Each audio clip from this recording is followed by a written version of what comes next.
সমাজসেবী ইলিয়াস মোল্লার তত্ত্বাবধানে এমকেএস হসপিটালের ভিত্তিপ্রস্তর স্থাপন হয়েছে বেশ কিছুদিন আগে। সময় কাটতে না কাটতেই তিনি এলাকার গ্রামের মানুষের উন্নয়নের বা বলতে পারেন স্বাস্থ্যের দিকে খেয়াল রেখে অ্যাম্বুলেন্স উদ্বোধন করছেন। এই অ্যাম্বুলেন্স উদ্বোধনে শুধুমাত্র যে সমাজসেবা হবে তা না, স্বাস্থ্যকে যাতে আরও এগিয়ে নিয়ে যাওয়া যায়, সাধারণ মানুষের স্বাস্থ্যের দিকে খেয়াল রেখে, সমাজের দিকে খেয়াল রেখে ইলিয়াস মোল্লার এরকম বিভিন্ন রকম প্রোগ্রাম থাকে। যেমন আজকে এই অ্যাম্বুলেন্স ওপেনিংয়ের সাথে সাথে ছিল রক্তদান শিবির, চক্ষু পরীক্ষা কেন্দ্র, এবং সবথেকে বড় বিষয় আজকের অনুষ্ঠানে উপস্থিত ছিলেন বাংলা পক্ষ থেকে গর্গ চট্টোপাধ্যায়। তার বক্তব্য, বাংলাকে উন্নয়নের শিখরে এগিয়ে নিয়ে যাওয়ার জন্য বাঙালি ব্যবসায়ী যেমন দরকার, ঠিক সেরকম প্রতিটা বাংলার ঘরে ঘরে ইলিয়াস মোল্লার মতো মানুষকে দরকার, যার কোনো ধর্ম হয় না, যার কোনো অর্থের ডিভাইডেশন হয় না। মানুষের সাথে থাকবো, মানুষের সাথে চলবো, এভাবেই তার ভাবনা চিন্তা। তিনি ইলিয়াস মোল্লার মাধ্যমে এগিয়ে নিয়ে যাবেন বলেও জানিয়েছেন।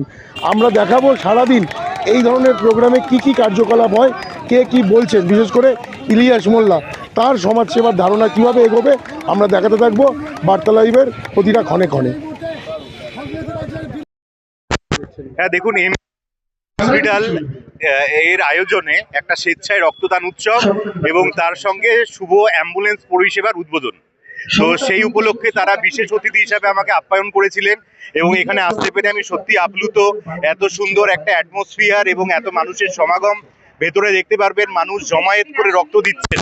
তো আমাদের আগামী প্রজন্মকে সুন্দর পৃথিবী উপহার দেওয়ার জন্য এই ধরনের রক্তদান উৎসব তো আয়োজন করতেই হবে। তার সঙ্গে আমি আগামী দিনকে সুন্দর যাতে হয়, সেটা হচ্ছে ইলিয়াস দা এবং এমকেএস হসপিটাল এদের সুন্দর ভবিষ্যতের জন্য আমি কামনা করছি। আগামী দিনে তারা যেন এই উদ্যোগ নিয়ে এগিয়ে যেতে পারেন এবং একটা সুন্দর ভবিষ্যৎ তাদের জন্য অপেক্ষা করছে, এটা আমি আমার তরফ থেকে বলতে চাই। আমার নাম সৌভিক চক্রবর্তী, আমি একজন অভিনেতা। এই যে প্রোগ্রাম, যে প্রতিষ্ঠান নতুন করে তৈরি করা এবং মানুষের সহযোগিতা লাগে, ব্যাপারটা নিয়ে কি বলবেন? বাংলা পক্ষ সহযোদ্ধা এবং প্রতিষ্ঠিত বাঙালি ব্যবসায়ী ভগদীপুরের গর্ব এবং আমাদের হুগলি জেলারও একজন গর্ব ইলিয়াস মোল্লা। তার যে দূরগামী তার যে ভিশন, যে এই এলাকায়, এই গ্রামীণ এলাকায় একটি অত্যাধুনিক হাসপাতাল উনি স্থাপন করবেন, জমিও অ্যাকোয়ার হয়ে গেছে, তারই ধাপ হিসেবে আজকে রক্তদান শিবির এবং যে অ্যাম্বুলেন্স এখন বুঝতেই পারছেন হাসপাতাল তৈরি নয়। আমি তো জমিও আমি পরিদর্শন করে গেছি এই কয়েক মাস আগে। এখন হয়তো কলকাতা নিয়ে যাবে, কিন্তু তারপরে কিন্তু এই এলাকা থেকে, বৃহত্তর এলাকা থেকে সেই অ্যাম্বুলেন্স এই এমকেএস হাসপাতালেই পেশেন্ট আসবে।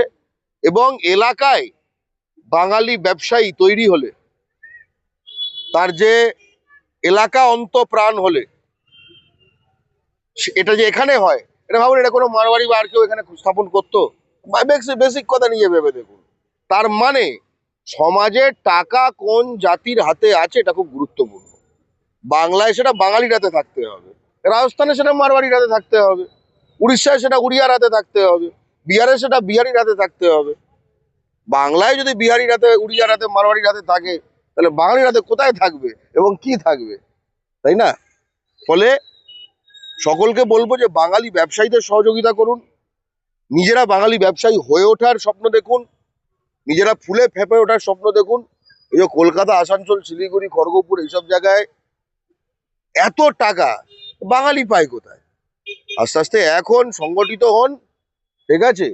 তাহলে দেখবেন যে এই কদিন আগে আমি কেরলে গেছিলাম, সেখানে এলাকায় এলাকায়, ঠিক আছে, যে কিন্তু অত্যাধুনিক পরিষেবা, কারণ এলাকায় এলাকায় সে মালায়ালি ব্যবসায়ীরা রয়েছে, তাই জন্য, আর কোনো কারণ নেই। শিবির সবকিছুর মধ্যে দিয়ে কি বার্তা থাকবে? এগুলো সবই মানুষের সেবায়। দেখুন, একটা প্রত্যন্ত গ্রাম, ভগবতীপুর অঞ্চলে একটা প্রত্যন্ত গ্রাম, এখানে না অ্যাম্বুলেন্স পরিষেবা ঠিকঠাক আছে, না এখানে হসপিটাল আছে।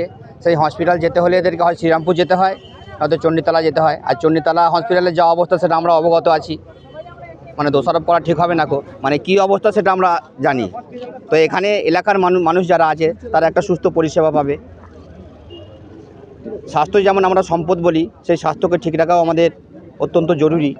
তার সঙ্গে রক্তদান শিবির, রক্তদান হচ্ছে মহৎ দান, এর উপরে আর কোনো দান নেই। আমি চাইবো যে এলাকার যারা নজওয়ান ছেলেরা আছে, ইয়াং ছেলেরা আছে, আমরা প্রত্যেকে এগিয়ে আসবো, এসে রক্তদান করব। আমার রক্তদানের মাধ্যমে হয়তো আর একজনের প্রাণ বাঁচবে। মানে রক্তদান করে শুধু আমরা ক্ষান্ত হব না, সাথে সাথে আমরা বাঙালির যে গণ আন্দোলন, সেই গণ আন্দোলনকে আমরা গড়ে তুলব। ব্যবসা নয়, সবটাই স্বাস্থ্যের জন্য এরা ট্যাগলাইন দিয়ে হসপিটাল, আজকে অ্যাম্বুলেন্স ওপেনিং, পাশাপাশি রক্তদান শিবির, মূলত কি বার্তা থাকবে? দেখুন, আমার যেটা স্বপ্ন, আমি চাই আমার গ্রামবাসী এই হাসপাতালের যত রকম আপনার সেবা তারা যেন পায় বা আমি যেন সাফল্যভাবে দিতে পারি, এটাই আমার উদ্দেশ্য। যেহেতু আমাদের হঠাৎ কোনো বাড়িতে একটা অসুখ হলে ভারী আমাদেরকে যেতে হয় আপনার শ্রীরামপুর, কলকাতা। অনেক সময় দেখা গেছে কিছু রোগী কলকাতায় পৌঁছাচ্ছে না, তার আগে রাস্তাতেই তাদের মত হয়ে যাচ্ছে। এরকম বাস্তব একটা ঘটনা আমার সঙ্গে ঘটেছিল সাল 1994 সালে। সেদিনকে আমি স্বপ্ন দেখেছিলাম, আজকে আপনাদের সকলের দোয়া বা আশীর্বাদে এই কাজ আমি আরম্ভ করতে পেরেছি। পাশাপাশি যেখানে দেখা যাচ্ছে যে বিভিন্ন রকম ধর্মাবলম্বীর মানুষ, তারা তাদের ধর্মস্থান নিয়ে প্রচারে নেমেছেন, ঠিক সেখানে একদম অ্যাম্বুলেন্স ওপেনিং করে বা বলা ভালো হসপিটাল একটি স্থাপন করছেন। পুরো বিষয়টাকে ধর্ম বা স্বাস্থ্য কীভাবে দেখছেন একজন ধার্মিক ব্যক্তি? দেখুন, আমার যেটা চিন্তাভাবনা সেটা হচ্ছে আপনার যে সবথেকে যে বড় ধর্ম যদি হয়ে থাকে সেটা হচ্ছে মানব সেবা। এর থেকে বড় কোনো ধর্ম নাই। আর আজকে যে আমরা যদি এইভাবে হাসপাতাল বা স্কুলের ওপরে লক্ষ্য দিই, আমার মনে হয় এটা বেশি ভালো হবে। এটাই আমার মানে সিদ্ধান্ত আর কি। তো আমি কোনো ধর্মের ওপর নিয়ে আলোচনা করছি না, কারণ ধর্ম একটাই, সেটা হচ্ছে মানব সেবা। আজকে কতজন মানুষ মূলত রক্তদান করলেন? আমার 200 জনের টার্গেট ছিল, তো মোটামুটি আমি যখন গিয়েছিলাম আমি দেখলাম তখন 100+ হয়ে গিয়েছিল, 130 জন। এই অ্যাম্বুলেন্সটা মূলত কোন ক্যাটাগরির মধ্যে রেখেছে? এটা দেখুন, যে সংক্রান্ত যে আপনার রোগী তাদের জন্য নয় এটা। কোন কোন অঞ্চলকে রেখে অ্যাম্বুলেন্সটা? আপনার 3টে অঞ্চল, ভগবতীপুর অঞ্চল, কুমিরমারা অঞ্চল এবং নবাবপুর অঞ্চল। এছাড়া পার্শ্ববর্তী যে অঞ্চলগুলো আছে, এলাকাগুলো, ওখান থেকেও যদি কোনো আমাদের কাছে মানে কল আসে, সেখানেও আমরা উপস্থিত হই। কোন নম্বরে আপনি ফোন করলে অ্যাম্বুলেন্স পরিষেবা পাবে? দেখুন, নাম্বারটা একটু নিয়ে নেবেন, আমার মনে নাই, লেখা আছে অ্যাম্বুলেন্সের সাইটেতে, তো ওটা 2টো নাম্বার দেওয়া আছে।